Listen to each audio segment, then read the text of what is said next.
I wanted to ask you, as a creative, how much do personal values and business values overlap while you are in a leadership position? So the best leaders, those values are already in alignment, Mm-hmm. right? It's why founders, and we see this time and time again. Founders will really lead a company through its early growth phases, but as the founder, maybe matures or moves into other aspects of their life, Mm-hmm. the business, tends to shift dramatically. Yeah. We've seen that with Apple and Steve Jobs. We've seen that with Bill Gates. Mm-hmm. We see that constantly.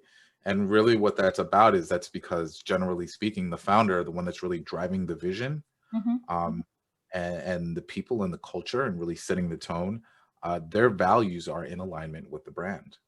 Right. Um, right. When you have leaders whose personal values are out of alignment with the brand, uh, that's when you start to have challenges. And this is why uh, in brands and culture, there's this thing called Dunbar's number, which is Mm-hmm. 100. It's approximately 150, and that means that uh, we, as an individual, can have approximately 150 deep relationships. Right. Anything beyond that, things break. It's hard to scale.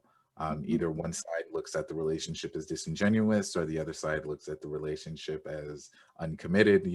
There's all kinds of Yeah. opportunities for miscommunication, Mm-hmm. and it's just because we can't scale deep relationships. Now, in businesses, generally speaking, healthy businesses, on average, I think in the United States, it's like 250 employees Yeah. for a mid-sized company. Mm-hmm. Uh, that means that one leader cannot have 150 deep relationships within the company. Yeah. What it means is that they have to entrust other individuals to lead.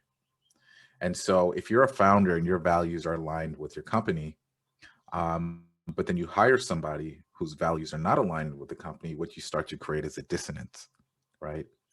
Now you're starting to see gaps in the way that rituals are expressed, the way that people feel about the company. Mm-hmm. Um, you know, uh, Sentiment drops, motivation drops, right? These are the things that happen when there's lack of alignment within the values. And so it's super, super key when you are growing a company, when you're growing a startup, when you're growing a team, Mm-hmm. that you focus on the cultural values first. Yeah. Skills, and we're entering into an age where we're going to be reskilling ourselves every 3 to 5 years. Yeah. That's going to be a fact of the workplace, and Yeah. that's okay. Yeah. Um, but what will not be reskilled is values. Yeah. Who we are is always going to be who we are. And so Right. we really need to be able to focus on making sure that uh, who we are that allows for us to be the best that we can be are Mm-hmm. the same values that you keep within the culture of your brands and the culture of your businesses.